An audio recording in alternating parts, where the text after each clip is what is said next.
Él era fanático de un club, no me acuerdo ahora el club, es un club que tenía su cancha en Villamorra. Una vuelta parece que se le pasó la mano y hacía realmente pasaba rasante, ¿verdad? Y justo estaban practicando los muchachos y el arquero, que no sé si era el General Genio o de otro club que estaba practicando ahí, imagínate más lo bajo que estaba volando para que la pelota impacte en el avión, atendé, entre el cowling del motor y la hélice.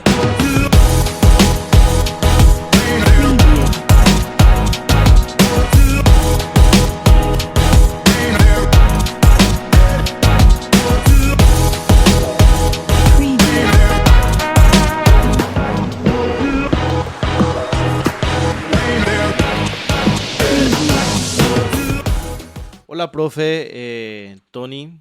Le conocemos como profe Tony al señor Antonio Sapienza. Sí, Muchas gracias por esta colaboración. un Y placer. quiero que nos haga una introducción, ¿verdad?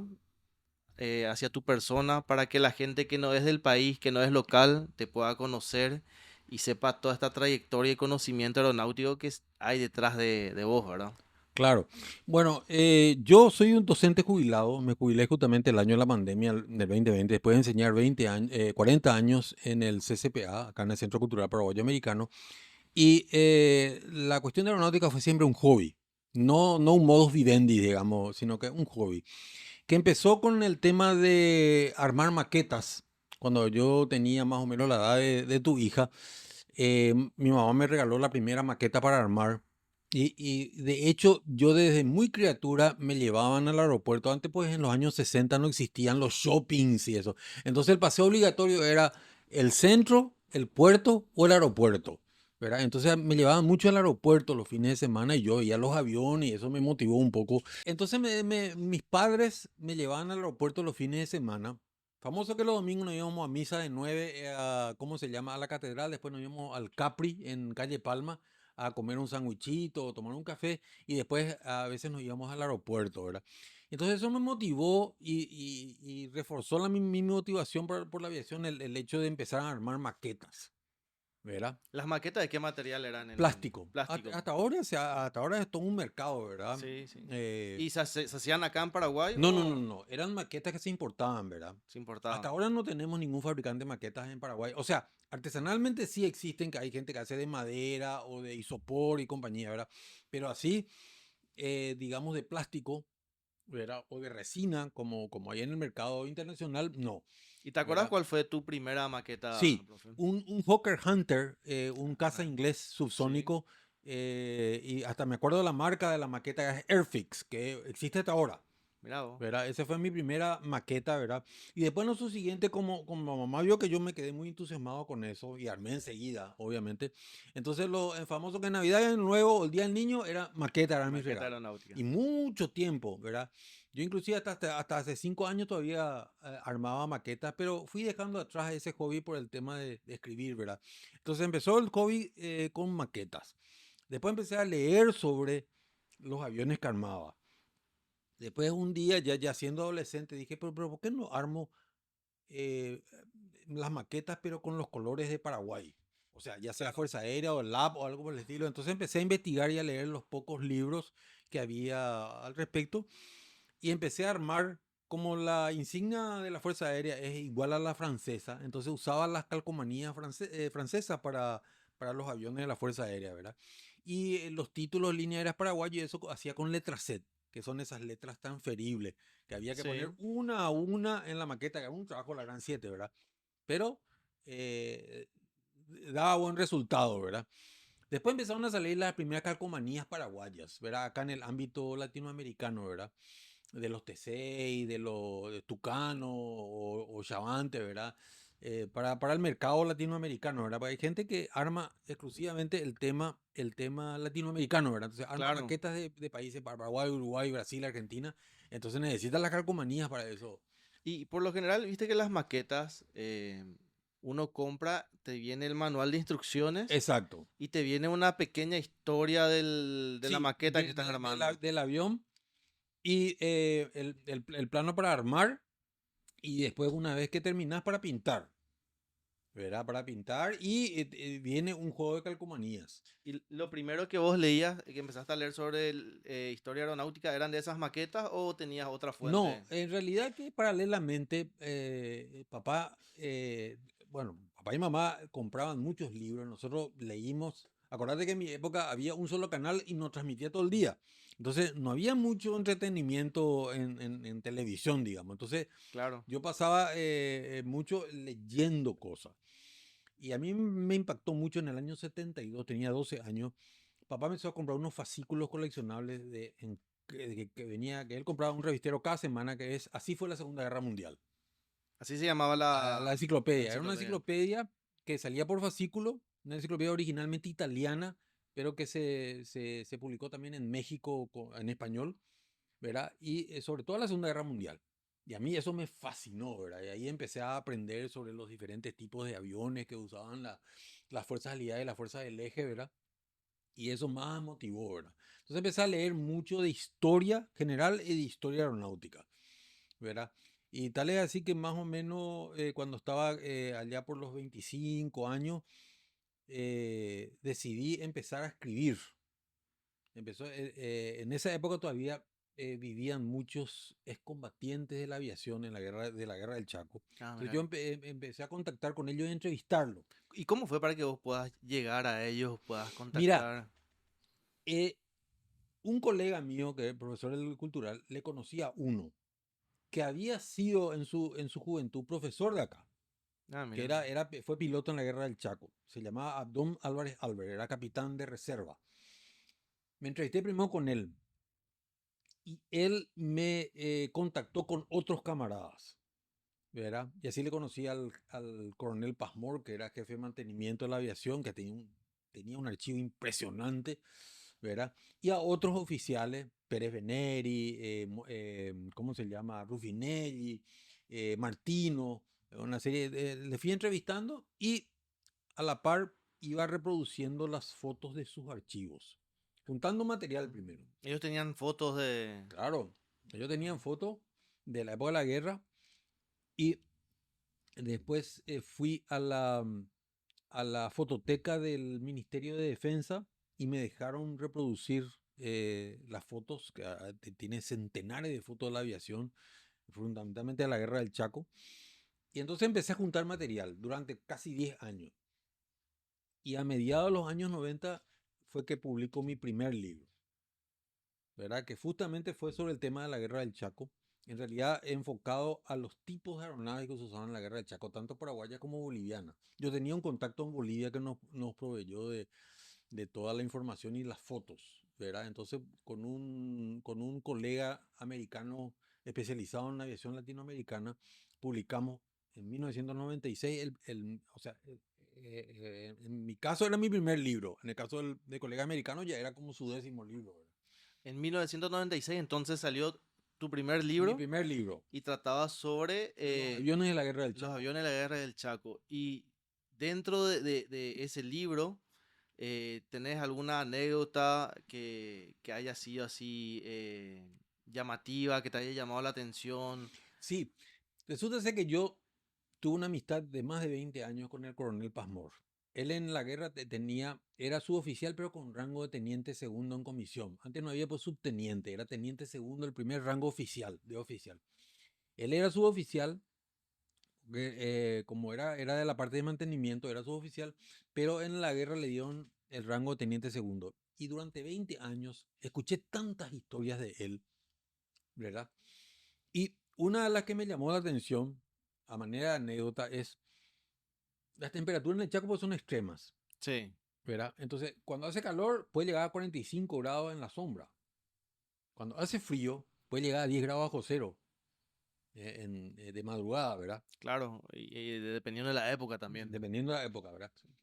Entonces, él me decía que en invierno, cuando bajaba mucho la temperatura, a la tardecita, como los motores de los bombarderos Poté eran motores en línea enfriados a agua, o sea, tenían radiadores, había que sacar el agua de los radiadores, porque se corría el riesgo de que se congelase dentro del radiador y eso daña el radiador. Claro. Entonces, él tenía que vaciar toditos los radiadores de los aviones completamente y ponían el agua en una serie de cacerolas o recipientes, ¿verdad? Y al día siguiente calentaba el agua, a veces era congelada el agua en la cacerola. Porque Amanecía así, claro, porque eso se dejaba en la intemperie claro, y había temperatura bajo cero, 5 o 6 grados bajo cero, eso se congela el agua, totalmente. ¿verdad? Y tenía que calentar el agua para volver a poner en el radiador, ¿verdad? O sea, este tipo de cosas, por ejemplo, los bolivianos no sufrieron porque sus aeronaves tenían motores en estrella enfriados a aire. Entonces no sufrían ese tipo digamos, sí, ese tipo de problemas, ¿verdad? Como sufrían los paraguayos, ¿verdad? Claro. Y te hago una consulta. No sé si viste hace poco, Disney sacó un corto, le llamo corto porque dura media hora. El Claro. Pastor, no sé si llegaste a ver. ¿Cómo se llama? El Pastor se llama el corto. No todavía. Y trata básicamente de un soldado que estaba retornando por Navidad a su casa y sobre el mar pierde toda señal de instrumentos. Ah, vi el preview estaba volando en una especie en un jet vampire. Sí. Espera un poco acá, Rosita, ¿qué querés consultar? Le vamos a pasar. Porque Que, ella vio la película también. Ah, mira un poco. que también, ¿viste que cuando vos hiciste los libros, Sí, vos te inspiraste o no? claro, ¿En qué te claro. inspiraste? ¿En ¿En qué me qué? inspiré? En las historias que me contaban los veteranos de la Guerra del Chaco. Y por ejemplo, vos escribiste, por ejemplo, hechos reales, hechos que no pasaron. Eh, Sí, claro, yo escribo sobre eso. Esa es la historia, hechos reales. Todos O son sea, hechos reales, todos no son hay hechos reales, ninguno es fantasía, digamos. ficticio. Ahora, como tu papá dijo, existen ciertos mitos, que eso se desmienten con datos históricos, ¿verdad? Y justamente eso es lo que ahora íbamos a...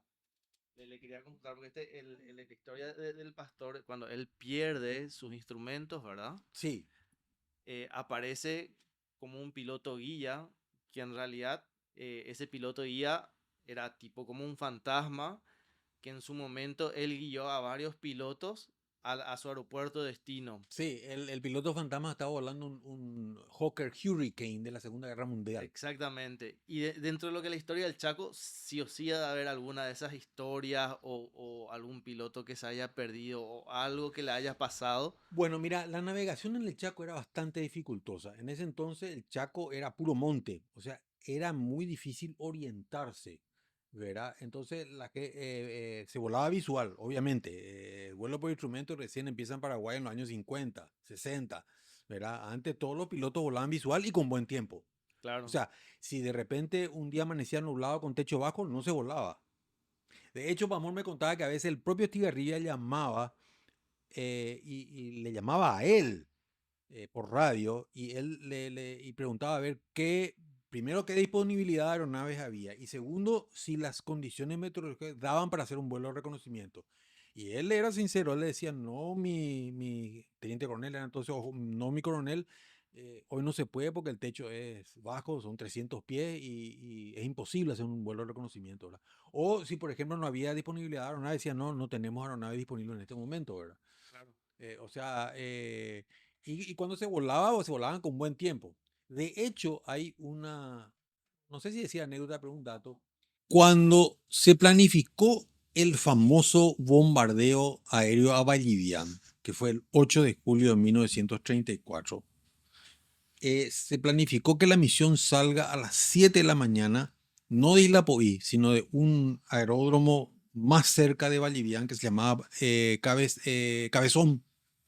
Cabezón. Ahí estaban destacados 4 bombarderos Potés, todos armados ya con 800 kilos de bomba, ¿verdad? La cuadrilla tenía que despegar a las 7 de la mañana. Para las 7 de la mañana amaneció nublado, con una tenue llovizna y techo bajo.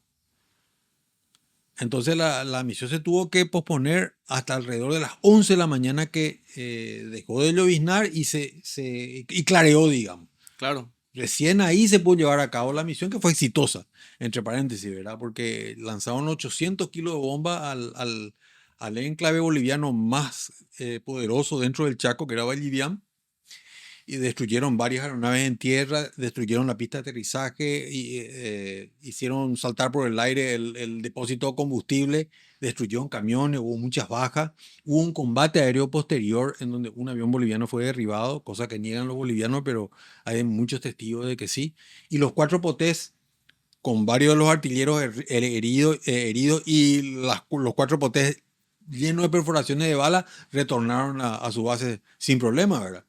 O sea que hay así relatos, pero épicos, y que con poca cosa, con lo poco que teníamos se hizo mucho. Los primeros pilotos de combate paraguayos, ¿en dónde se habían formado? Mira, hay pilotos que se formaron en el extranjero antes de la fundación de la Escuela de Aviación Militar, que fue en 1923, el 22 de febrero de 1923, después de la Revolución del 22. Había unos cuantos pilotos que se formaron en Argentina, en Brasil, en México, en Chile y en España, ¿verdad? Que son los que vinieron a Paraguay y fueron los instructores en la Escuela de Aviación Militar, ¿verdad? Para la formación de los pilotos aquí, cuya primera promoción es de 1928. La primera promoción de pilotos aviadores formados en Paraguay es de 1928. Mira, todos militares, Todos oficiales del ejército, todos oficiales del porque ejército. no existía la rama de aviación todavía. Claro. O sea, ya existía aviación, pero era una especialidad dentro del ejército.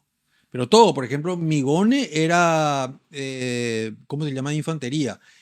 Aponte era de administración. El tipo era perito mercantil y era oficial de administración y se hizo piloto, ¿verdad? Y así eran todos de infantería, caballería, eran todos oficiales, digamos, de otras armas dentro del ejército. Entonces, básicamente ahí es donde empieza, vamos a decir, la historia de pilotos aviadores y la Claro. aviación en sí en Paraguay, ¿verdad? Claro, hay una época de pioneros antes de la creación de inclusive la aviación militar, que es la época de Petirosi y otros pioneros que va desde 1912 hasta 1922, la revolución, ¿verdad? En donde son civiles, porque bueno, algunos ya tenían rango militar. Petirosi le dieron el rango militar después, cuando él se graduó de piloto en Francia, ¿verdad? Pero no existía así una escuela de aviación hasta que se fundó la militar primero. Después se funda la Escuela de Aviación Civil en el Aeroclub del Paraguay, pero después de la Guerra del Chaco, ¿verdad? Ya en el 36. Y la aviación comercial, ¿en qué año más o menos surge? Claro, la aviación comercial extranjera empieza, digamos, a llegar a Paraguay en 1929. Justamente el 1 de enero de 1929 realiza el vuelo inaugural Buenos Aires-Asunción, una empresa argentina se llamaba Aeroposta Argentina, subsidiaria de la Aeropostal francesa. Aeropostal tenía vuelos entre Francia y Argentina, y para los vuelos locales, regionales y locales, creó una subsidiaria que se llamó Aeroposta Argentina, que hacía vuelos a Asunción con escalas y a Comodoro Rivadavia también con escalas. Con ¿verdad? escalas. Y en esa ruta Comodoro Rivadavia es que vuela Antoine de Saint-Exupéry, ¿verdad? Como piloto regular durante unos años, ¿verdad? El autor del Principito. El autor del Principito, exactamente. A Paraguay vino unas cuantas veces, pero él vino de visita nomás. Él no era piloto regular de la ruta a Paraguay, ¿verdad? Pero él se llevó a quedar acá en Paraguay, Pero ¿no? muy breve tiempo, días. Días. Hay en el año, inclusive en el año 31, creo que ahí se queda no sé si una semana o 10 días en el Hotel del Lago, en San Bernardino. Ah, qué lindo. ¿Verdad?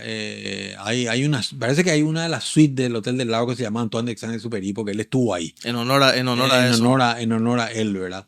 Y bueno, como todos sabemos, él se presentó como voluntario en la Segunda Guerra Mundial. Él ya era cuarentón, ¿verdad? Él ya no debería haber sido piloto de combate. En realidad no era piloto de combate, era piloto de reconocimiento. Él desapareció en aguas del Mediterráneo en la versión de reconocimiento del caza P-38 Lightning, el de que tiene las dos colas, ¿verdad? Pero él volaba la versión de reconocimiento que no estaba armada. Claro. ¿Para qué quieres preguntar? Acá. Algo de Saint-Exupéry seguro. Seguramente. Ya. Entonces, el señor que ustedes estaban hablando, Sí.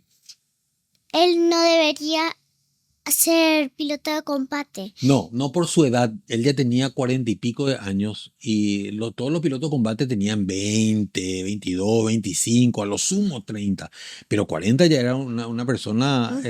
ya que tenía que estar en un puesto administrativo, digamos, en un escritorio. Pero él no quería saber nada, él quería volar, ¿verdad? Entonces volaba misiones de reconocimiento, ¿verdad?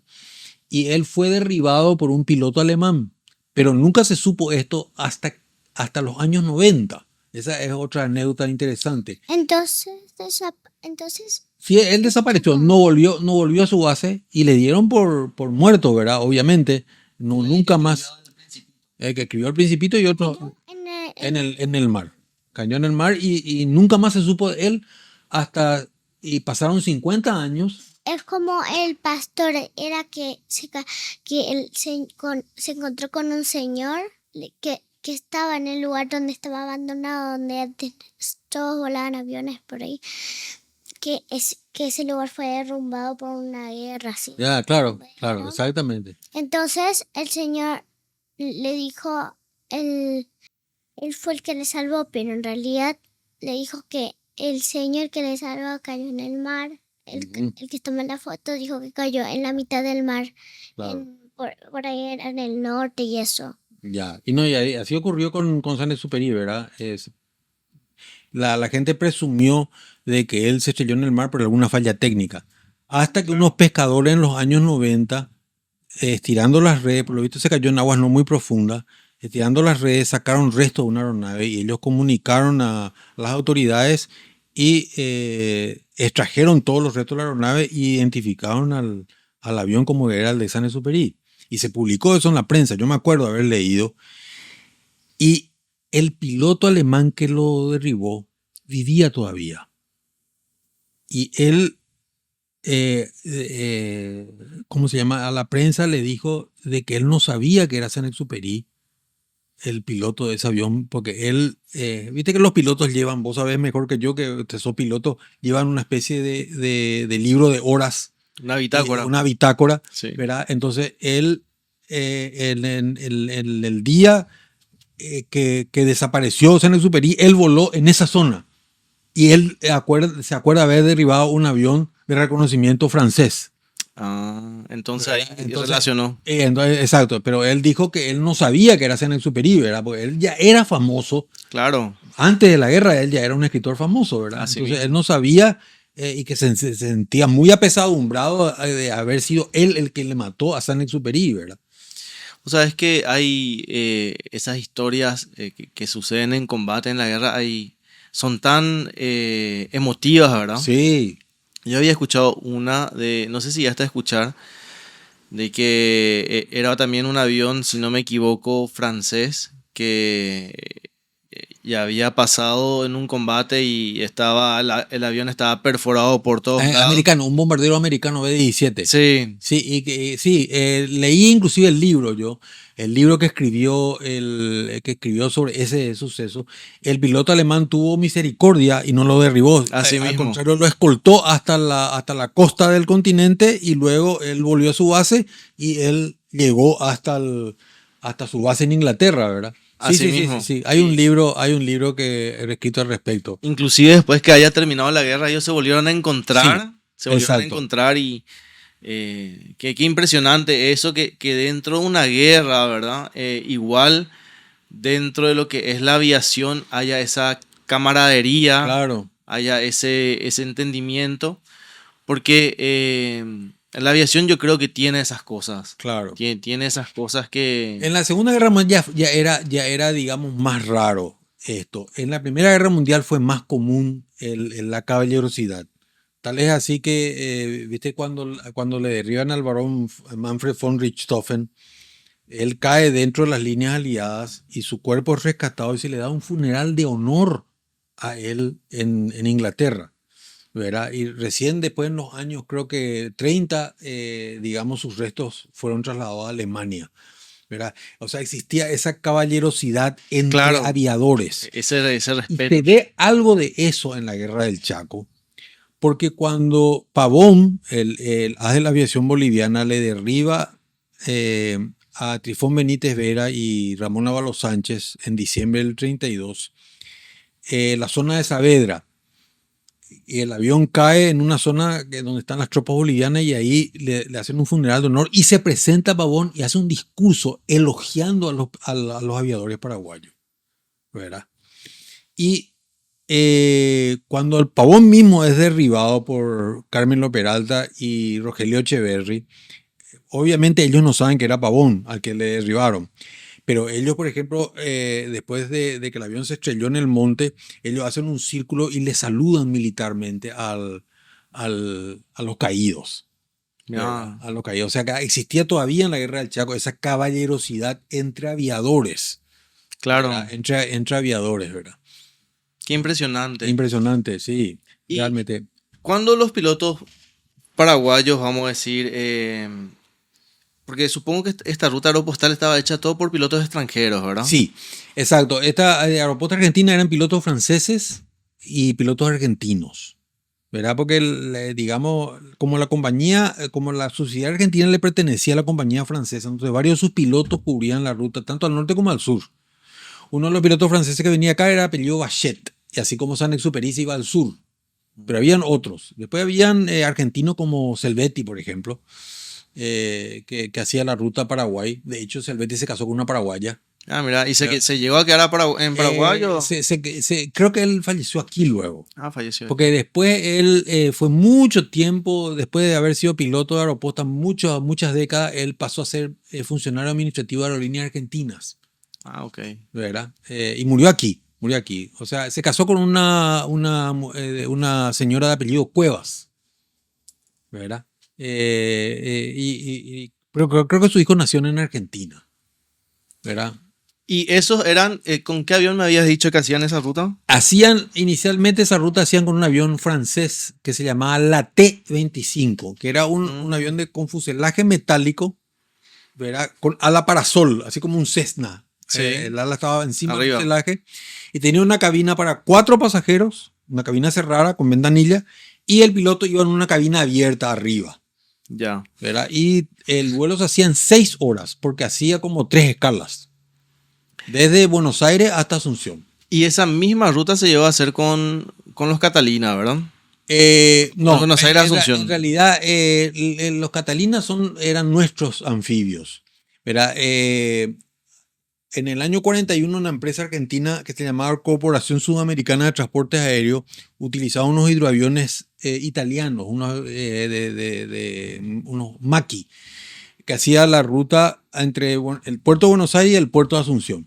Con escala. Normalmente hacían escala en Rosario, después creo que hacían escala en Resistencia o Corrientes, ¿verdad? Y después ya Asunción, ¿verdad? Y esa empresa después se transformó, o sea, ¿cómo era que se llamaba? Alfa, Aerolínea Litoral Fluvial Argentino, algo así, que ya usó unos hidroaviones más grandes, que eran hidroaviones ingleses, cuatrimotores, que se usaron en la Segunda Guerra Mundial, entre paréntesis, y eso hacían la misma ruta. ¿Y esos? Eran hidroaviones, no eran anfibios, solamente podían operar en agua. Y eran operados por pilotos paraguayos. No. Esas eran empresas argentinas. ¿Verdad? Y después finalmente Alfa forma una de las 4 empresas que se fusionan con otras 3 y se forma Aerolínea Argentina, que continuó con este servicio hasta el año 62. Y ahí suspende definitivamente. El Catalina, en realidad los Catalina, porque se adquirieron 2. Se compraron para Land en el año 55 en los Estados Unidos, ¿verdad? Y Eran líneas aéreas nacionales. Línea aérea de transporte nacional. Líneas aéreas de transporte nacional. Inclusive recibió matrícula su papá, los 2. Cuando llegaron acá, casi inmediatamente el mismo año ocurre el derrocamiento de Perón en Argentina, que se asila en la Cañonera Paraguay, que está en el puerto de Buenos Aires para reparaciones. Como la Paraguay no le podía traer a Perón a nuestro país, porque no se podía mover por el tema de que estaban reparaciones, entonces Stroessner mandó primero un C-47 de TAM para que aterrizó en Aeroparque. Pero el traslado de la cañonera, desde la cañonera hasta Aeroparque, era riesgoso por el nuevo gobierno que no quería saber nada de Perón, ¿verdad? Entonces Stroessner decidió mandar un Catalina. ese Catalina, para hacer ese vuelo, no sé, por alguna razón, le sacaron la matrícula civil y le pusieron matrícula militar. O sea, operó con la matrícula Tango que operaban las aeronaves militares de Militares. transporte. Entonces, ese Catalina estuvo pilotado por paraguayo, que era el mayor Novak, de piloto, y ¿cómo se llama? Y Soto era el copiloto. Mira, ese sí despegó acá despegó el aeropuerto, porque ese era anfibio, podía operar en tierra como en agua. Despegó acá del aeropuerto y acuatizó en el puerto de Buenos Aires, y ahí le trasladan a Perón y lo traen en el Catalina, ¿verdad? Y ese Catalina utilizó LAN para algunos vuelos a lo largo del litoral del río Paraguay, hasta más o menos fines de los años 50. Uno se accidenta y muere Novak frente al Cruz Sajonia. Hizo un acuatizaje, había salido de mantenimiento y él lo estaba probando. Y hacía toque y despegue, pero en el agua. ¿Verdad? Y en uno de los toques, digamos, se posó tan fuertemente que Catalina se quebró y se hundió. El fuselaje se quebró y se hundió y él murió ahí. Y sus mecánicos que estaban con él se salvaron. Y ese se hundió ahí en el río Paraguay. Ese avión nunca se recuperó. Yo creo que sí, porque tenía un ala enorme. Eso sería un problema para la navegación que esté. Claro. Yo creo que se recuperó después. Y seguramente se vendió como chatarra eso. Y el otro pasó, ya a principios de los años 60, pasó a la Fuerza Aérea. Ya definitivamente. Hasta el fin de su vida operativa, que fue, ¿cómo se llama? Al año 91, que se remató, ¿verdad? El otro Catalina. Mucho tiempo estuvo abandonado ese avión. En el año 88 recién lo levantaron, le pusieron motores del C-47, le pusieron motores y voló así, pero tenía problemas ya, porque ese se hizo una suerte de revitalización, pero acá nomás. Acá Y al final decidió rematar, porque una aeronave histórica, se Sí, decidió sí. rematar y se fue en vuelo a Estados Unidos. Tuvo problemas en el vuelo de ferry, porque cuando estaba volando cerca de Puerto Rico, uno de los motores murió. Tuvo que aterrizar con un motor en Puerto Rico y ahí le tuvo que hacer un cambio de motor, porque... Y hoy en día está volando en la feria ese tipo Oshkosh y Sun and Fan. Vuela ese Sí. Catalina. sigue volando. Sigue volando. Le pusieron otra vez los blisters que tenía, Sí. donde eran las posiciones de las ametralladoras laterales. No le pusieron a la torreta frontal que tenía. ¿Cómo se llama? Y está pintado con los colores de la US Navy. Ah, Y mira. vuela Qué- perfectamente, vuela. Pero y tiene matrícula civil norteamericana. Claro, pero ya es más un avión de Es exhibición. una acción de exhibición. No, no, obviamente. Esto Claro. es considerado un warbird, que Así es mismo. así como vuelan los P-51, los P-47 o los Lightning, ¿verdad? Claro. El Catalina es de la Segunda Guerra Mundial, ¿verdad? Es como ya una pieza Es histórica, una pieza histórica. que sigue Claro. funcionando. Y sigue volando, ¿verdad? Que, Bueno, si se quedaba en Paraguay, probablemente iba a estar en exposición estática, ¿verdad? No, ya no era comercialmente viable operarlo, ¿verdad? Pero lastimosamente se fue, ¿verdad? ¿Y LAP en qué parte de la historia surge y cómo surge? ¿Cómo Bueno, fue el...? lo anecdótico acá es que nuestras tres primeras líneas aéreas nacieron en el ámbito militar. LAN nació dentro del Arma Aérea Paraguaya. No se llamaba todavía Fuerza Aérea. En el año 44 surge el LAN, que fue la primera línea aérea que hizo vuelos regulares, porque ya existían algunos taxis aéreos que no se llamaban taxis aéreos, se llamaban servicios expresos, ¿verdad? Existía antes. Pero LAN tuvo la particularidad de que tuvo la categoría de línea aérea y hizo vuelos regulares a varias ciudades del interior, ¿verdad? Dentro del ámbito de la Fuerza Aérea. Después, hacia principios de los años 50, LAN sale del ámbito militar, se convierte en ente autárquico, una aerolínea del Estado, y los militares dejan LAN y crean TAM, el transporte aéreo militar, que operó hasta fines de los años 90, ¿verdad? Como aerolínea netamente militar, inclusive con matrículas militares, ¿verdad? Y LAP nace también dentro de la Fuerza Aérea cuando asume la comandancia el entonces teniente coronel Adrián Jara, ¿verdad? Había que se ya... había accidentado en el Convair. Exacto, contra el combate. Contra el Convair.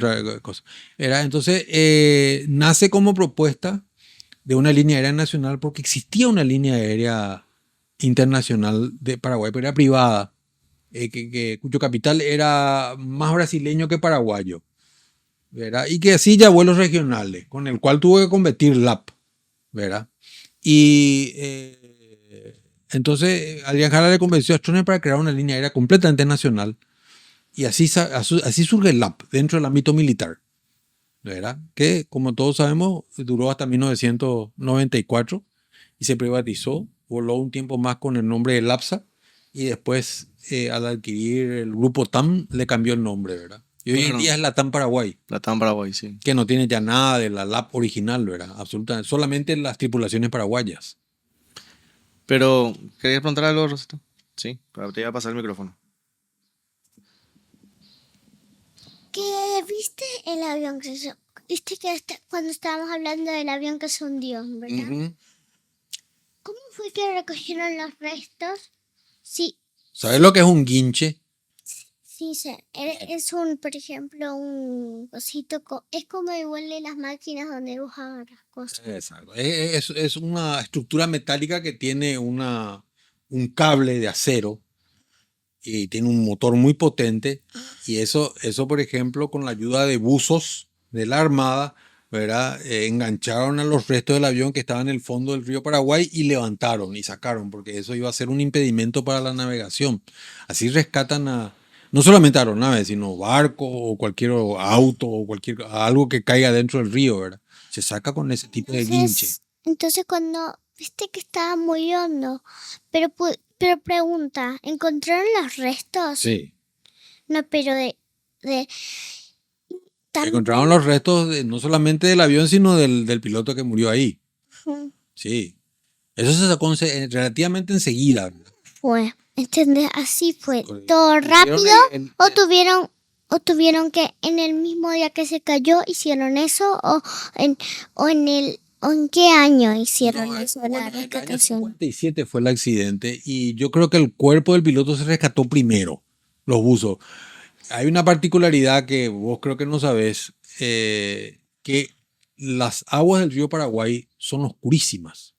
Eso es O muy sea, cierto. uno se sumerge y a menos de un metro bajo el agua ya no se ve nada, porque hay mucho barro, ¿verdad? Mucho sedimento ahí en el río y la contaminación, ¿verdad?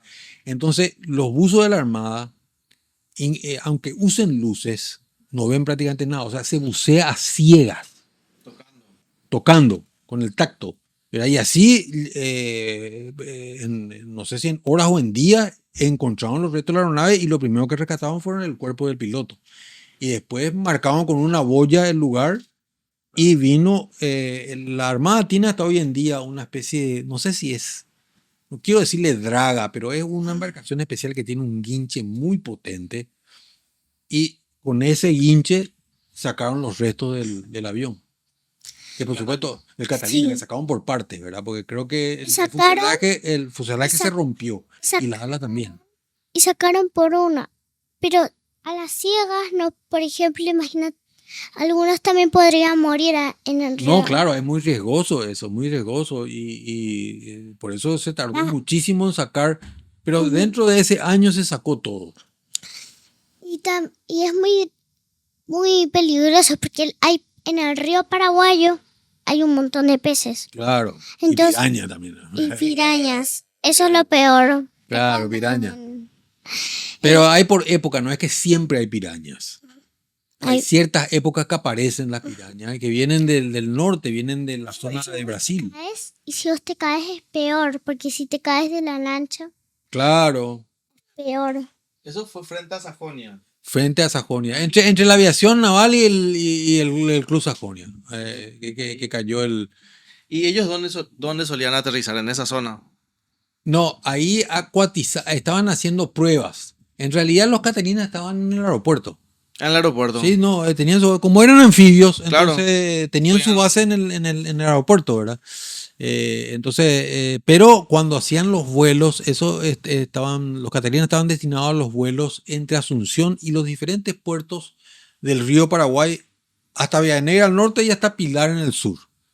La LAN tenía vuelos regulares con eso y llevaban pasajeros, porque eso se modificó Creo que hicieron las modificaciones en Brasil porque originalmente vinieron como estaban en la Segunda Guerra Mundial, o sea, con los blisters laterales y con la torreta. Tengo yo alguna foto que no son de muy buena resolución, pero se notan los blisters laterales Claro. y la torreta en la nariz del avión. Eso sacaron, le sacaron los blisters, le sacaron la torreta y pusieron chapa, pero muy bien hecho. Yo creo que se hizo en Brasil eso. Creo que no creo que se haya hecho Que acá se localmente. haya hecho acá. No, creo que todavía no había la tecnología como para que se haga esa modificación acá en Paraguay. Creo que se hizo en Brasil eso. Que ellos ya tenían experiencia porque ellos de la época de la Segunda Guerra Mundial tuvieron Catalina hasta los años 80, Claro. ¿verdad? Ya tenían todo. Mucha experiencia y porque digamos eso para el transporte pasajero y carga, eso era una molestia. Esos blisters y esa torreta, le sacaban eso y ponían ahí, por ejemplo, más asientos con ventanillas. Claro. Hace rato le mencionaste a Adrián Jara. Sí, Él tiene una historia muy interesante también. Muy interesante. De inclusive el accidente que tuvo, Claro. las condiciones en que se dieron, era un avión de prueba. ¿Cómo fue esa historia? Bueno, mira, Adrián Jara tiene una historia muy interesante, una biografía muy interesante. Él, por ejemplo, ¿cómo se llama? Él se formó en Argentina como piloto de combate. ¿Verdad? Él fue becado, después de salir del colegio militar, fue becado a Argentina y se formó como piloto de combate en la base aérea de Blumerillo, en Mendoza. Inclusive llegó a volar los F-86, los Sabres. Llegó a volar en Argentina, ¿verdad? Después viene acá y él voló bastante tiempo T6. Inclusive cuando hubo esa cuestión de la guerrilla comunista en el año 59, él volaba misiones con los pocos T6 que había en Paraguay, ¿verdad? Localizando a los guerrilleros, ¿verdad? Después pasó a la aviación de transporte, él fue piloto del transporte aéreo militar. Hasta que él llegó primero al jefe de Estado Mayor, que es número 2, y siendo el general Cáceres el comandante de la aviación. Y después cuando Stroessner le nombra a Cáceres como ministro de el MOPC, Obras Públicas y Obras Comunicación. públicas. Sí. Entonces le asciende a Adrián Jara como comandante de la aviación militar, ¿verdad? Y él implementa una serie de cambios radicales en la aviación militar. Porque, por ejemplo, una de las primeras cosas que él implementa es el uso del uniforme azul. Porque hasta ese entonces los oficiales y suboficiales usaban el verde olivo. Los de la aviación. La aviación también, porque la aviación era un arma del ejército, pues. Claro. Y él medio semi-independiza a la aviación militar del ejército y se adopta el uniforme azul, ¿verdad? También a los pocos meses que él subió, surge el proyecto de línea aérea paraguaya, que es aprobado por Stroessner, ¿verdad?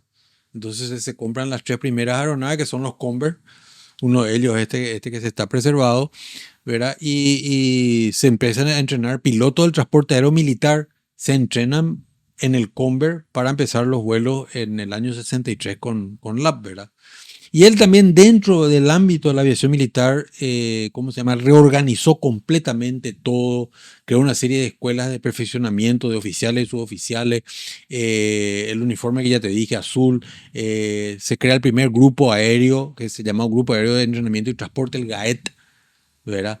Se crea la escuela de paracaidismo, o sea, hay una cantidad de cambios, ¿verdad? Él era una persona muy emprendedora dentro de la Fuerza Aérea, ¿verdad? Y lamentablemente en el 69, cuando vino un avión turbohélice que se estaba haciendo una gira latinoamericana, era un Fairchild, ¿cómo era? Un Turboporter. Un avión suizo fabricado bajo licencia en Estados Unidos. Pilatus, que existe hasta hoy en día. Hasta hoy en día, sí. Sí, y ese era Fairchild Porter. Fairchild era la fábrica de Estados Unidos que obtuvo la licencia de Suiza para fabricar ese avión. Que son aviones que operan en pistas cortas. Sí, son aviones STOL. Exactamente. Pueden despegar en 300 metros. Claro. Y aterrizar en algo similar, 300, 400 metros. Claro. Impresionante. Que en Suiza se necesita eso por la orografía misma que existe. Y ya ese aeronauta usaba el PT-6, el motor PT-6. Era turboporter, era turbohélice. Hoy en día usan los Caravan, los Usan King. los Caravan, los Tucanos, ¿verdad? Bueno, y esa aeronave con matrícula norteamericana hacía una gira por Latinoamérica y vino a ofrecer acá a la Fuerza Aérea o a LAP o a TAM. Para LAP y para TAM era una aeronave con poca capacidad de pasajeros, podía llegar 8 pasajeros, algo así nomás, con 2 tripulantes. Entonces, pero para la Fuerza Aérea era algo interesante como avión de transporte, no para usarlo en TAM. Por el tema eso de que podía despegar y aterrizar en distancias muy cortas, ¿verdad? Hizo una serie de demostraciones y a la última demostración que se hizo en el aeropuerto, le invitaron a Jara para que suba en el último vuelo. Y es ahí donde se accidenta ese avión. Porque digamos que el piloto, que era argentino, pero trabajaba para la fábrica norteamericana, quería demasiado impresionar a las autoridades paraguayas para que compren un avión. Y cometió un grave hecho que fue tratar de despegar de la plataforma. Ni siquiera del taxiway. ¿Vos te imaginás despegar de la plataforma? De la forma. Que ese entonces era más chica de que la actual que existe en el grupo aerotáctico. Era más chica la plataforma. Bien pequeña era, porque Bien pequeña era. La que tiene hoy en día, de hecho, no es muy grande, ¿verdad? Exacto. Y bueno, y ocurrió lo que tenía que ocurrir, ¿verdad? Se estrella contra un Convair del LAP que estaba estacionado al borde de la plataforma. Se estrella contra el ala y el motor derecho de un Convair, ¿verdad? Y obviamente, como estaba cargado de combustible, no el Convair, sino el avión, Claro. se inicia un fuego, ¿verdad? Y el único que salió, habían 4 personas dentro de la aeronave. Estaba el piloto argentino, Adrián Jara, que estaba al lado de él en el puesto de copiloto, y atrás estaban Rodríguez, el general, y un médico que era de apellido Migone, ¿verdad? Y el piloto y Migone mueren instantáneamente, digamos, por el fuego, ¿verdad? Rodríguez sale por su cuenta, envuelto en llama, y él roda por el piso y le ayudan ahí y apagan, ¿verdad? Y hay un suboficial de aviación que le saca a Jara todavía vivo, ¿verdad? Pero estaba muy quemado. Y él logra sobrevivir unas cuantas horas y muere a la madrugada del día siguiente por las heridas. Como pequeñas. Yo había escuchado la historia, ¿verdad? Y más pequeñas decisiones que pueden llegar a ser trascendentales, ¿verdad? Claro. Según lo que yo había escuchado, en ese vuelo, el que tenía que estar en vez de Rodríguez era Stroessner. Sí, en realidad porque el piloto le invita a Stroessner y Stroessner le dice, vaya usted, Jarita. Jara estaba a su lado. Claro. Vaya usted, Jarita. Entonces, sí, mi general le dijo al otro y por supuesto se fue. Y también había escuchado de que fue Adrián Jara el que le sacó a Rodríguez. No. No. El suboficial fue el que le sacó. El suboficial fue el que le sacó a Rodríguez. Me estoy acordando ahora el apellido, pero él fue condecorado. Inclusive Rodríguez le llegó a regalar una casa al suboficial y le ascendieron a oficial. Ascendieron a oficial a ese suboficial de aviación. Por el acto heroico que hizo, ¿verdad? Claro. El acto heroico que hizo, ¿verdad? Él en el tercer intento logró sacarle a Jara. Porque en el primer intento las llamas, él entraba y salía otra vez para respirar, y después entró y salió otra vez para respirar, y en el tercer intento recién le saca a Adrián Jara, ¿verdad? Que estaba con el cinturón de seguridad puesto. Entonces tuvo que encontrar la manera, no sé si de romper, de cortar o de desabrochar para poder sacarlo, ¿verdad? Claro. Y son eventos que un pequeño cambio en ese evento puede cambiar toda la historia de un país. Sí. Porque si Rodríguez hubiese muerto en ese accidente, probablemente nos iba a dar el golpe de Estado, claro, que derrocaba a Stroessner y, claro, y sucesos que después se fueron dando en la historia que sí, pudieron haber terminado en ese evento o continuaron como fue lo claro. que Una anécdota con respecto a ese accidente: Rodríguez, después de reponerse, le demandó a la fábrica, le entabló un juicio en los Estados Unidos y le ganó a la fábrica. La fecha le tuvo que pagar no sé cuántos millones de dólares a Rodríguez como indemnización por Porque en realidad fue la culpa del piloto de la fábrica. Claro. No fue problema del técnico del avión. Porque de hecho ese día él hizo una serie de despegues, pero desde la pista. Claro. Entonces, exitosamente, ¿verdad? Inclusive llegó el día anterior había hecho despegue y aterrizaje en Iguazú. Porque era una aeronave que podía aterrizar en cualquier tipo de pista. Claro. ¿Verdad? De hecho, se utilizó mucho en Vietnam. Esa aeronave. Esa aeronave militarizada, ¿verdad? Entonces podía aterrizar en 300, 400 metros y despegar en ese mismo, ¿verdad? Y tenía un ángulo, cuando despegaba tenía un ángulo impresionante que vos como piloto no te imaginás que ese ángulo puede alcanzar una aeronave. Sin entrar en stall. Sin entrar en stall. Y de hecho tenía slats, ¿verdad? Y con los flaps desplegados, y los slats desplegados tenía mucha más sustentación que una aeronave. O sea, con un 172, por ejemplo, o un 206, jamás va a poder tener un ángulo de despegue así, casi vertical.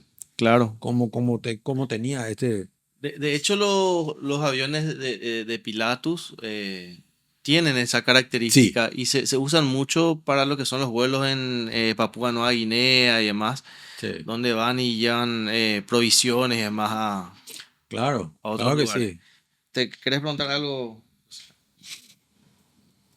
Entonces también, viste que el piloto que estaba, viste el piloto que estaba en el que le chocó, era un piloto, ¿verdad? Sí, el avión tenía un piloto que era argentino que murió en el choque.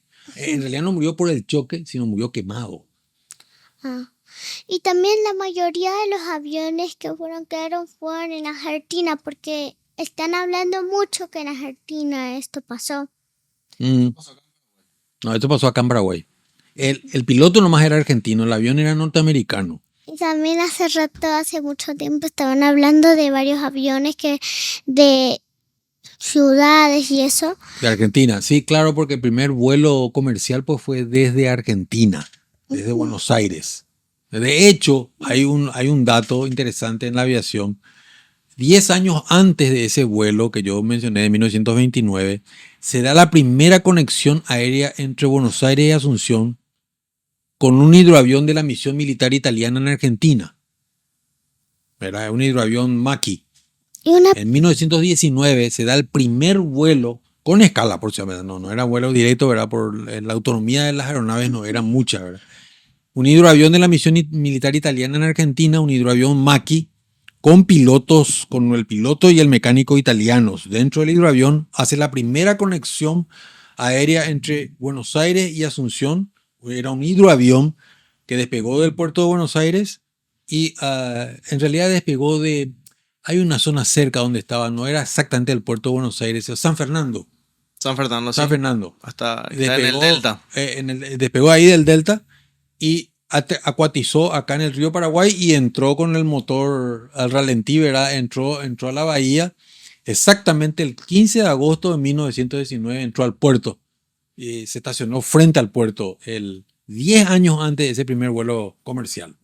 Y ese vuelo vino por algún motivo en específico. Claro, eran vuelos de exploración que se hacían después de la Primera Guerra Mundial. A nivel mundial se hacían una cantidad de vuelos de largo aliento de exploración para una futura apertura de rutas aéreas. Ah, ok. Vos sabés que las primeras líneas aéreas regulares surgen a partir de del fin de la Primera Guerra Mundial. Sí, ¿verdad? la aviación comercial. La aviación comercial, ¿verdad? Sí. Existían algunas empresas ya antes de la Primera Guerra Mundial, pero eran de dirigibles, no eran con aeronaves. Porque de hecho las aeronaves antes de la Primera Guerra Mundial primero no podían llevar luego pasajeros, a no ser uno o dos. Y segundo, no tenían una autonomía como para poder hacer un viaje aéreo de una ciudad a otra. Porque tenían pequeños tanques de combustible y no tenían mucha autonomía, ¿verdad? Entonces los vuelos de largo aliento se hacía, hay una empresa que ahora no me acuerdo el nombre porque tiene un nombre largo en alemán, creo que se llamaba DeLag, que hacía vuelos comerciales ya, pero con cepelines, con dirigibles. Con los dirigibles. Claro, llevando 10, 12 pasajeros, antes de la Primera Guerra Mundial.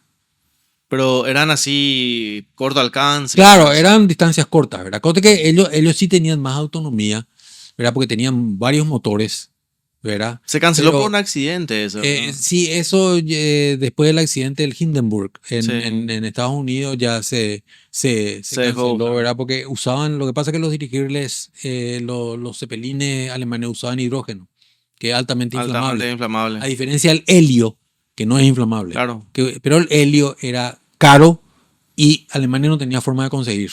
Entonces Sí. le ponían hidrógeno. El helio, si bien no es inflamable, es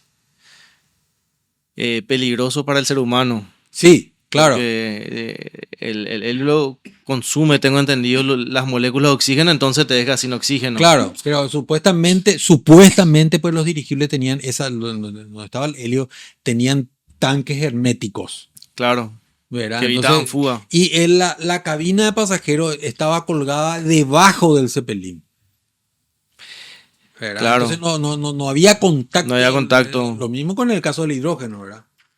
O sea, el Zeppelin dentro tenía otra vez una suerte de globo semi-hermético o hermético donde estaba el helio o el hidrógeno. O sea, porque la gente de mantenimiento iba dentro del Zeppelin para chequear la parte técnica, ¿verdad? Claro. Y dentro estaban otra vez. No era que vos, como un globo que vos inflabas y todo el globo tenía el gas. Era un globo dentro de un globo, por eso. Eran varios globos dentro, Claro. así como los tanques de combustible dentro de un avión, ¿verdad? Claro, O sea, dentro del ala hay varios tanques. varios tanques, así mismo. ¿Verdad? Y, profe, para vos, ¿cuál fue la época dorada hasta hoy en día, verdad? Considerando de los años 20, que fue que empezó la aviación en Paraguay, hasta el día de hoy. ¿Hubo una época dorada o vos decís que ahora es la época dorada? No, definitivamente hoy en día. Hoy en día ya no es. No, ni siquiera en el mundo. O sea, si tenés Sí. plata, podés volar bien. Si no tenés plata, volás como, no sé. Y la aviación perdió mucho glamour, vamos a decir. Claro, exactamente. O sea, hay una época, por lo menos en Paraguay, los años 70 y 80, yo considero que tanto la aviación militar, también la aviación civil, hubo un crecimiento enorme la aviación civil en los años 70 y 80. Yo te digo por la cantidad de aeronaves civiles matriculadas en Paraguay. Era fácil, no era cara, la hora de vuelo no era cara, no era tampoco caro el hangaraje, e inclusive comprar el avión no era caro. Casi cualquier persona de clase media alta o media podía Acceder acceder a un a avión. una aeronave, a un Cessna 132, un Cessna 150, ¿verdad? Yo digo a juzgar por la cantidad impresionante de aeronaves civiles matriculadas en aquella época, ¿verdad? Y eran aeronaves nuevas, no era como ahora que de repente se traen aeronaves recicladas y acá se le hace un mantenimiento general. No, aeronaves eran todas nuevas, traídas por la fábrica. o sea, El por representante. Beechcraft, Cessna o Piper, los representantes traían acá, ¿verdad? Aeronaves nuevas se traían, ¿verdad? Era la época también, la Fuerza Aérea recibió gran cantidad de aeronaves, muchas donadas y bastante también compradas. O sea, se volaba mucho. El transporte aéreo militar cubría prácticamente toda la geografía. En los años 70, por ejemplo, el TAM llegó a volar a cerca de 30 ciudades regularmente, ¿eh? Eso descontando los vuelos militares, sino a 30 ciudades dentro de Paraguay, vuelos regulares. Claro que algunas ciudades se iba una vez a la semana, pero había un vuelo regular. Y operaba cerca de 25 C-47. Vos te ibas a las 7 de la mañana al aeropuerto viejo y parecía el puente aéreo a Berlín, la cantidad de C-47 que estaban esperando pasajeros, cada uno con un cartelito, decía Concepción, Pedro Juan, Bellavista, Bahía Negra, Mariscal Estigarribia, y el aeropuerto era un hervidero de gente que después caminaba por la plataforma y se iba al avión que le correspondía para su vuelo. Salían llenos entonces. Lleno, para las 8 de la mañana no había nadie en el aeropuerto y habían despegado todito. Entre las 7 y las 8 de la mañana despegaban con diferencia de 10 o 12 o 15 minutos los vuelos a diferentes ciudades. O sea, ese era un boom y era barato volar. Vos veías gente campesina que volaba. Era accesible para todo el mundo. La gente, como no había muchos caminos buenos, la gente venía regularmente para un tratamiento médico, por ejemplo. o para comprar herramientas o semillas o lo que sea, y llevaban eso a bordo del avión. Y hoy en día eso ya se No, perdió, se no, no, perdió. no hay más. Y Lab estaba en su mejor época. Claro. 70 con los Electra primero, después ya con los 707 y los 80 con los 707 y 18 volando intercontinentalmente, ¿verdad? Con un servicio a bordo impresionante, ¿verdad? Yo digo, no estoy contando porque me contaron, estoy contando ¿Viviste? porque yo viví eso y yo volé en Lab en aquella época y te servían una comida sustanciosa económica, ¿verdad? Y ni que decía en primera clase, ¿verdad? Claro. ¿Verdad? Yo no sé si habrá, Sí, si habrá sido en esa época, pero hay una anécdota de lo que es la aviación. Como dijiste que mucha gente podía acceder a los aviones, comprar aviones. sí, Hay una anécdota muy famosa que cuenta que se derribó acá un avión de pequeño porte sí. con una pelota. Sí, sí, sí. Eso ocurrió a fines de los años 50. Era una aeronave del Aeroclub del Paraguay. Era una aeronave parecida al Piper Cup, pero en realidad era una aeronave de fabricación brasileña que se llamaba Paulistiña. El Aeroclub del Paraguay tenía 4 Paulistiñas que había comprado porque digamos, antes que se llamaba ENAC antes, hoy INAC, que se creó recién en el 73, los pilotos civiles se formaban en el Aeroclub del Paraguay. Había una escuela de vuelo civil en el Aeroclub del Paraguay. Entonces, Era nacional esa escuela de vuelo, o sea, sí, nacional, nacional. En realidad funcionaba como una especie de club con socios, ¿verdad? No le pertenecía al Estado, sino tenía un presidente, una comisión directiva y cada socio piloto, ¿verdad? Aportaba una cuota. claro. Y para aprender a volar había que pagar la hora de vuelo. Era accesible, pero había que pagar, ¿verdad? Entonces con esos fondos se compraban aeronaves civiles y las más baratas, antes de comprar un Cessna o un Beechcraft, eran comprar las de fabricación brasileña, que eran muy buenas. Los Paulistiñas eran muy buenos. Y bueno, había un piloto de apellido Leard. Yo le conocí a su nieto. ¿Cómo se llama? Y él era fanático de un club, no me acuerdo ahora el club, es un club que tenía su cancha en Villamorra. Y él cada vez que jugaba su equipo, él hacía pasada con la aeronave. ¿Verdad? Pasada a baja altura con la aeronave, ¿verdad? Yo creo que va a haber sido un campo de fútbol, ni siquiera un estadio, un campo de fútbol, ¿no? Claro. General Gene parece que es el club. Sí, mal no recuerdo, General Gene, pero es un club no es ni siquiera de la de primera división, era creo, de segunda división o de ascenso, no sé. Pero el tipo era fanático de ese club. Claro. Entonces hacía pasada. Y después empezó a hacer pasada cuando hacían prácticas. No necesariamente en los partidos, sino hacían prácticas. En una vuelta parece que se le pasó la mano y hacía realmente pasada rasante, ¿verdad? Y justo estaban practicando los muchachos. Y el arquero, que no sé si era el General Genio o de otro club que estaba practicando ahí, se hartó de esa pasada porque les distraía pues a los muchachos. Claro. Y el ruido y la gente se agachaba porque pensaba que le iba a agarrar el avión y todas esas cosas. Entonces agarró y pegó un pelotazo por una cuestión del azar nomás. La pelota va, imagínate más lo bajo que estaba volando para que la pelota impacte en el avión, atendé, entre el cowling del motor y la hélice. O sea, en ese espacio pequeño que hay entre la hélice y Sí. el motor, ahí se encastró la pelota y obviamente la hélice paró. Inmediatamente el motor se sobrecalentó y el piloto, como estaba a baja altura, no buscó aterrizar en cualquier lado y se fue contra un árbol. ¿Verdad? Salió caminando, ¿verdad? Magullado, porque estaba él, de apellido Leard, y un pasajero. O un amigo que le llegó, qué sé yo, ¿verdad? Y impactó contra un árbol, eso amortiguó la caída. ¿Verdad? El avión se hizo. No pedazo, sirvió más. ¿verdad? Se dañó, no, creo que ya no lo levantaron más después, ¿verdad? Y él salió bastante golpeado, pero vivo, salieron caminando de los restos del avión. Esa es una anécdota. Verídica. Y te cuento otra anécdota sobre esta anécdota. No sé cómo, hace unos 10 años, me contactaron unos empleados de un canal ruso a través de una persona descendiente ruso acá en Paraguay. Me llamó. Y me dijo que ellos estaban enterados de esa anécdota. Te imaginas, en Rusia estaban enterados de esa anécdota, de un avión derribado por un pelotazo, ¿verdad?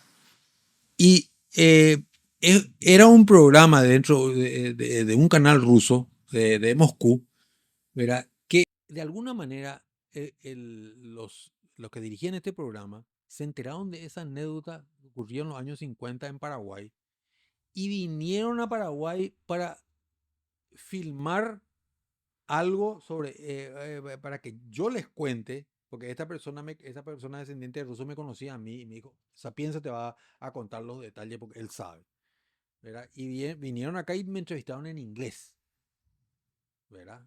Y después ellos me mandaron el link y el programa salió en ruso, ¿verdad? Pero, ¿cómo se llama? Subtitulado. Sí. Sí. O sea, está subtitulado en ¿En ruso, ruso? pero yo hablaba en inglés en Claro. el programa, ¿verdad? Y después aprovecharon la Avenida Paraguay para entrevistar a otra gente que cuente anécdotas de otras cosas, ¿verdad? De la época del Mariscal López, ese tipo de cosas, ¿verdad? Como 4 o 5 anécdotas ellos filmaron en Paraguay. Y una era esta, La del la del pelotazo. pelotazo. Y salió eso fue más o menos hace unos 10 años.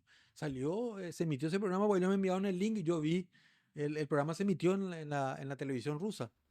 Sí, fue una anécdota que tuvo repercusión internacional, Sí, yo digamos. creo que Sí. nunca en ningún otro Es país se dio el caso histórico. de un pelotazo que derriba un avión, ¿verdad? Sí, totalmente. ¿Verdad? Jamás. Totalmente. Eh, ¿Verdad? Que un avión sea derribado como ocurrió en el Chaco. Yo siempre cuento eso cuando doy charla a los oficiales y suboficiales en la Fuerza Aérea. La primera aeronave boliviana derribada en la guerra del Chaco fue al azar. Primero porque nosotros no teníamos cañón antiaéreo. ¿Qué se usaba para fuego antiaéreo? Se usaban las armas de infantería. O sea, las ametralladoras pesadas de infantería en un trípode alto se disparaba hacia arriba. Eso era efectivo porque los aviones volaban a poca velocidad. Hoy en día claro, sería es imposible. imposible. Y este avión, los bolivianos sabían muy bien que nosotros no teníamos cañones antiaéreos. Y este avión estaba haciendo una misión de reconocimiento ahí en el Chaco, justamente sobre territorio que estaba donde había tropas paraguayas. Cuando el oficial a cargo de esas tropas ve que el avión es boliviano, porque tenía las cucardas pintadas de Bolivia, ¿verdad? Entonces ordena a todas sus tropas disparar al avión. ¿Vos te imaginás dispararle a un avión con un Mauser .30? Que tenés que cerrojar cada tiro y disparar. Y por supuesto los soldados le apuntaban al avión. Cuando disparaban el avión ya no Ya no estaba ahí. estaba ahí. O Sí. sea, no existía en la mentalidad del soldado típico disparar adelante del avión para que cuando el avión... Claro, anticiparse la trayectoria. Eso no existía. Ni el oficial mismo tampoco habrá sabido. Pero en una cuestión de suerte del destino, suerte para nosotros, mala suerte para el boliviano, un tiro le agarra al motor. Un tiro de esos, de los centenares que le habrán tirado al avión, uno le agarra el motor y ese tiro lo derriba al avión. El avión tiene que empieza a sacar el humo, por lo visto afectó una parte vital del motor y empieza a lanzar humo negro, ¿verdad? Y la hélice empieza a pararse y el piloto tiene que, como está a baja altura, tiene que aterrizar en cualquier lado. Y aterriza y daña mucho el aparato y las tropas rodean el avión y le atrapan a los dos tripulantes y pasan el resto de la guerra acá como prisioneros de guerra. O sea, se derriba el primero avión boliviano con un tiro de fusil .30. ¿Vos te imaginas? Eso también es casi Claro, inconcebible, claro. ¿verdad? Es muy poco probable Que pueda. inclusive aunque sea apuntando Sí, delante el coso del avión, es difícil que le dé al que avión. le dé y que le den en una parte crítica En otra vez. una parte crítica y justo le dio el motor. Sobre esas historias de Río, eso a mí siempre me impresionó mucho. La historia no es obviamente paraguaya, ¿verdad? Pero la historia Sí. del U-2. Ah, Porque el U-2 era un avión que volaba a... Todos sabemos que en promedio los aviones comerciales vuelan 35.000 pies, 40.000 pies algunos, ¿verdad? sí, Y el U-2, si no me equivoco, alcanzaba 55.000, 60.000 pies. Y era un avión de espionaje y fue derribado sobre Rusia. sí, O sea, normalmente vos desde la tierra no vas a ver que está pasando ese avión encima tuyo. sí.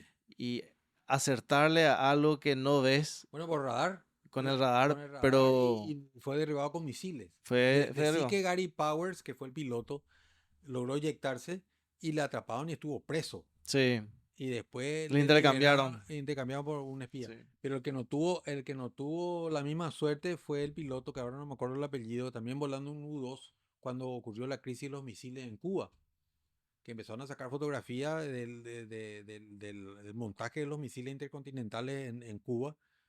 Y a ese le derribó también, y ese no tuvo la suerte porque el misil le impactó de lleno y no pudo eyectarse y murió. El piloto que en plena crisis, Claro, ese fue en el año 62, en plena crisis de los misiles. totalmente. ¿Querés preguntar algo, Rosita? Que entonces el avión, entonces el otro no fue que fue en precio, el otro fue en precio, pero después le cambiaron por un espía.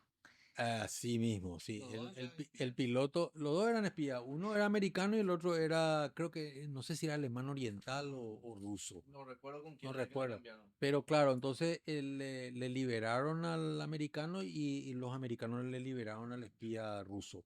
Y se intercambiaron. Creo que ocurrió en Berlín. En Berlín el intercambio. En Berlín el intercambio. Y también como se, también ¿viste los aviones que estaban volando? ¿Acaso estaban en una guerra? No, pero en una época que empezó después de la Segunda Guerra Mundial, que se llamó Guerra Fría, no había combates, pero tanto los rusos como los americanos se espiaban mutuamente. ¿De verdad? Sí, se espiaban mediante este tipo de aviones, ¿verdad? Ujú. Iban y sacaban a mucha altura, sacaban fotografías de las bases aéreas, de las instalaciones militares, de los desplazamientos de los misiles y todas esas cosas. Los rusos hacían y los americanos también. Yo creo que los americanos hacían más que los rusos, porque los rusos todavía no tenían una aeronave espía como el U-2. Como el U-2. Después, con la aparición del MiG-25, que podía desarrollar casi Mach 3 de velocidad Y entonces, entonces, ¿alguna vez volaste un avión? sí, muchas veces volé en un avión y una vez llegué a pilotear brevemente un avión. ¿De verdad? Sí, era gracias a un amigo, un Piper Super Cup del Club de Vuelo IBITU. Sí, Y que yo, son patín de cola. Guantín de cola y que tiene dos asientos en tándem, Sí. ¿verdad? Y atrás tiene todos los comandos duplicados, menos el panel de instrumentos. ¿Verdad? O sea que si vos querés pilotar de atrás, tenés que ver por el hombro del que está enfrente tuyo los instrumentos, ¿verdad? Pero tenés los aceleradores, los pedales, el bastón, era todo completo. Entonces él despegó y volamos sobre el lago y como yo tengo conocimiento teórico, entonces me dijo, bueno, tomá los mandos vos. Y yo volé durante 45 minutos, hacía giros y compañía. Y después me quiso hacer aterrizar. Le dije, no, no, no, no, de acá atrás no, hacer no me va a aterrizar vos. Pero llegué a volar. Pero muy interesante porque es un avión muy dócil, Y el Piper. después, Sí, entonces, por, entonces acá en este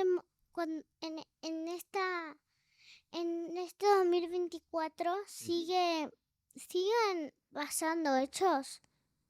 Por ejemplo, así hechos de aviones, así como antes. vos decís espías, No como antes, en los hechos de aviones siguen pasando cosas que, no sé, por así ejemplo, misteriosas. misteriosas Sí, sí, sí, siempre hay cosas así inexplicables. Por ejemplo, que no sé si todavía, vos leíste el famoso accidente de Malaysian Airlines, que el avión que desapareció, que ¿verdad? Y todavía, hasta ahora se encontraron pedazos que parece ser que son del avión, pero nunca se encontraron los restos ni los pasajeros ni nada, y desapareció. Y eso fue ¿cuánto? Hace 6, 7 años. Sí. Y un 777, ¿eh? Sí, no. O un avión enorme, Un espacio súper controlado. en un espacio súper controlado, ¿verdad? y entonces, O sea, ahí siguen habiendo hechos misteriosos. pero todavía nos están algunos descubriendo. No, claro, claro, claro. Ahí, Por ejemplo, pasa un hecho de avión, pero todavía los que averiguan, todavía no están sabiendo Y eso. sí, y justamente eso, porque se buscó muchísimo este avión, se buscó por tierra, mar, aire, y no se Satélite. encontró. Satélite y no se encontró, ¿verdad? Se encontraron unos restos que aparecieron en Cayeron, la costa de África. tal vez, Pero no están seguros que sean No, pero aviones. ¿sabes por qué dicen que es? Porque el número de serie, viste que todas las piezas tienen un número de Sí. serie, correspondía a ese 777. entonces hay una parte perdida en una... Si está perdido, algo está pasando. Sí, sí. Por ejemplo, imagínate que otro decidió agarrar pero no contó nada. Es No se igual. sabe. Suele pasar. El Suele tema de los pasar. robos de los aviones es una cosa, es una realidad. Claro. Inclusive Roban, hay... algunos también. Bueno, acá justamente el primer caso de secuestro aéreo fue un robo de una aeronave. O sea, se secuestró la aeronave para robarla, que fue un Cessna 402 Fue, en el año entonces, 91. entonces fue un robo, pero Sí, claro. un robo de avión, no fue como cualquier robo. Claro, ¿no? Un robo de aviones para usar la aeronave en el narcotráfico. ¿En qué año fue Pero eso? 91. El primer caso de secuestro aéreo en Paraguay. entonces, cuando uno, cuando hay cuando, por ejemplo, también a veces en los viejos tiempos, tal vez, o también en una nueva historia puede ser que haya nuevos tipos de aviones. Claro, o sea, antes había menos recursos tecnológicos y por supuesto las cosas que hoy en día tienen explicación tecnológica, antes no se sabía. Claro. Por ¿Verdad? ejemplo, en, Pero un poco, mi amor, le quiero preguntar un ratito al profe Tony. Le quiero preguntar bueno, sobre el primer. Me agarró El secuestro. Sí. Sí, yo tengo los recortes, porque una de las cosas que hice desde el año 89 es como en casa se compraba periódico todos los días. Entonces yo le decía a mamá que me guardase el periódico y yo recortaba las noticias de aviación locales, no las internacionales, no, las locales. Y antes pues se publicaba con mucho detalle las noticias de aviación. Hoy en día, así un sueltito. Ellos, por Sí, ejemplo, Boliviana Aviación va a realizar vuelo entre Santa Cruz y Asunción. Nada claro, más. nada más. Ni tipo aeronave, ni frecuencia, nada. Sí. Y el ¿Verdad? diario prácticamente desapareció, el diario en papel. Claro, exacto. Entonces, yo agarré y recorté, tengo los nombres inclusive de los pilotos involucrados. Un grupo que se hizo pasar, un grupo de empresarios, alquiló el Cessna 4, el único Cessna 402 que tenía LAN, que era Charlie Charlie Lima. Su papá Charlie Charlie Lima, 402. Para hacer unos vuelos a una estancia que ellos querían comprar en el Chaco. Cerca ahí de, ¿cómo se llama? Estancia La Patria, algo por el estilo, no me acuerdo bien. Y se subieron 4 personas, que eran los supuestos empresarios. Los pilotos dijeron que algunos tenían tono de colombianos.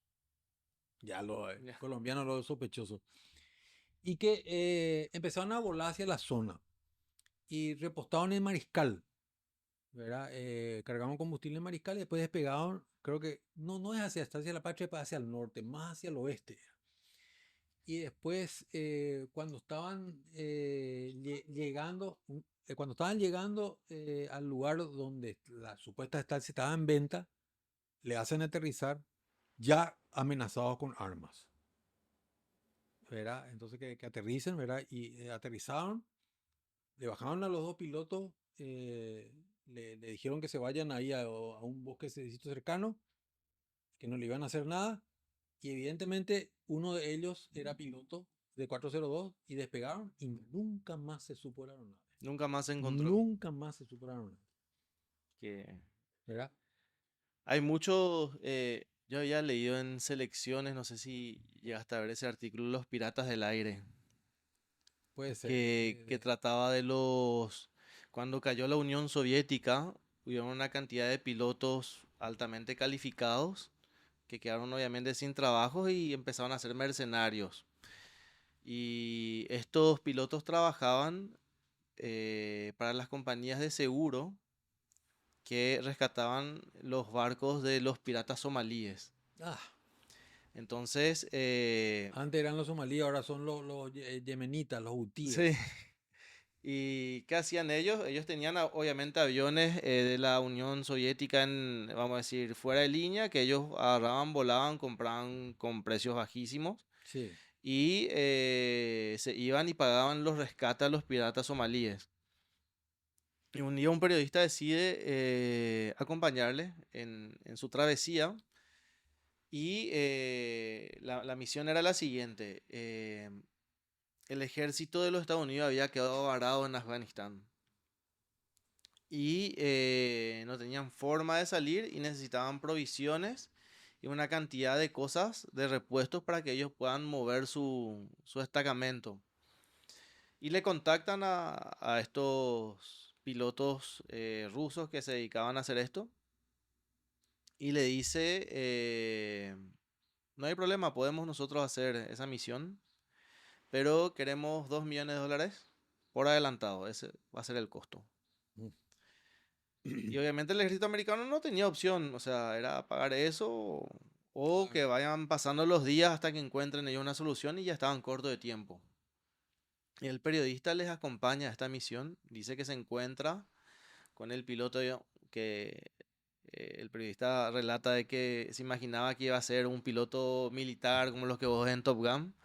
No era nada, nada parecido a eso, ya era un señor ya de edad, ya bastante dejado, y que se subieron en un avión, en un Antonov, y...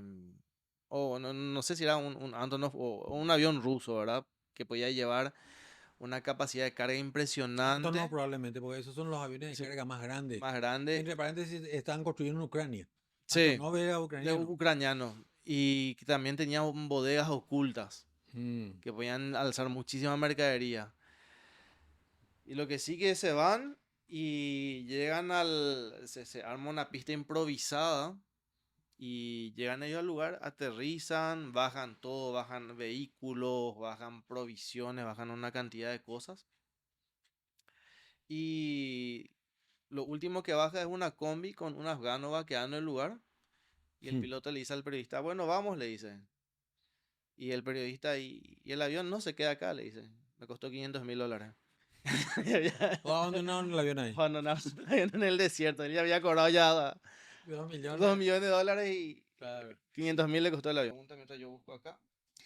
Que entonces los primeros, ¿cuáles fueron los primeros aviones? Los primeros aviones. Bueno, el primer avión, por ejemplo, en Estados Unidos fue un avión que se llamó Flyer, el volador, que significa en inglés, que era de los hermanos Wright, que eran técnicos en bicicleta que construyeron una aeronave, ¿verdad? Y que voló por primera vez en 1903, ¿verdad? Y se llamaba Flyer. Ese fue el primer avión en Estados Unidos.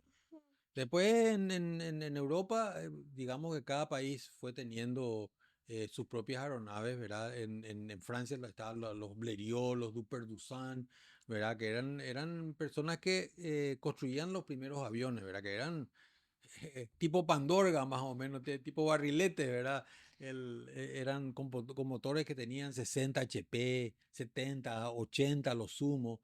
Tenía muy poca potencia, ¿verdad? Entonces, cuando tenía muy poca potencia, espera, Espera. ¿viste los aviones? Por ejemplo, qué tipo de avión? ¿Viste los aviones que están en los museos? ¿Son aviones antiguos? Sí. No, normalmente los aviones que están en el museo son aviones viejos, Muy ¿verdad? Que son viejos. viejos, viejos que tienen cierta historia.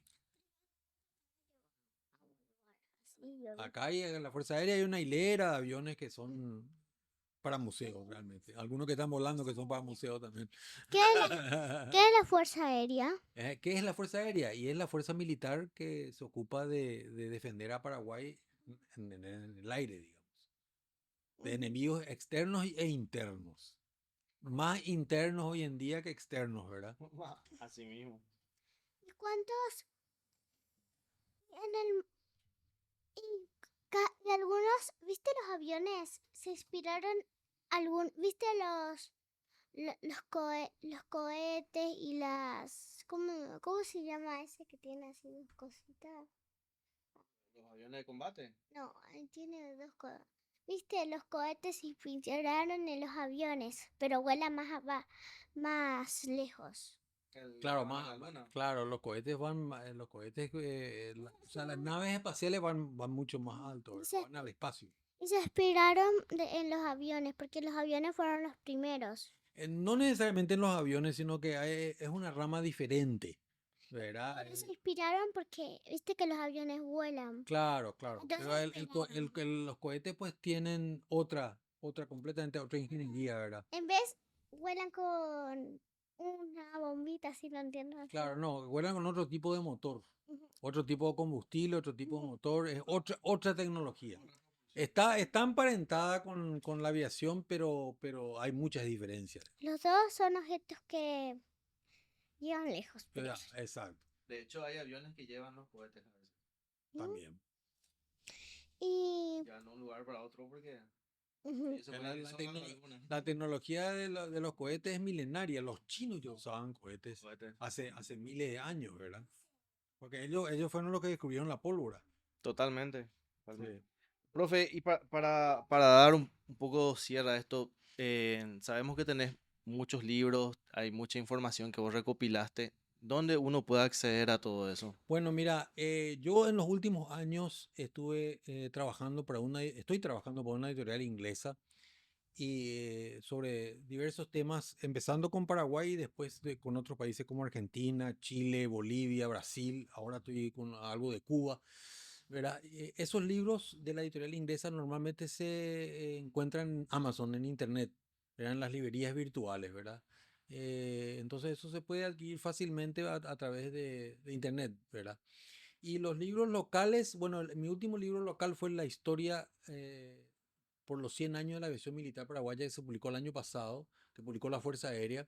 ¿Verdad? Ese libro, por ejemplo, se consigue en la Fuerza Aérea, En la Fuerza en Aérea. el centro financiero. Ellos tienen un centro financiero ahí dentro de la Fuerza Aérea, dentro de la base aérea de Ñuazú, y ahí se puede adquirir, ¿verdad? Ese fue mi último libro local. Después, yo en realidad los libros anteriores que publiqué acá, algunos están en la editorial Arandurá, que están sobre Teniente Fariña, hay un par de ellos, y otros que publiqué yo, por ejemplo, la historia de Línea Aérea Paraguaya es una edición mía que yo tengo todavía muchos libros disponibles que me pueden contactar y adquirir, ¿verdad? Ya, O la contribución italiana en la aviación paraguaya, por ejemplo, también, ya directamente contigo pueden contactar. directamente conmigo, sí. Bueno, excelente, profe. Bueno, te vamos a dejar ya. Muchísimas gracias, profe, por Un tu placer. tiempo, por todas las anécdotas. Yo creo que no va a ser la última entrevista, así es que No, mira, se puede escribir una enciclopedia sobre la aviación paraguaya realmente. Hay muchas una cosas. película con varios episodios podemos Sí, hacer. hay muchas anécdotas, muchas historias que contar.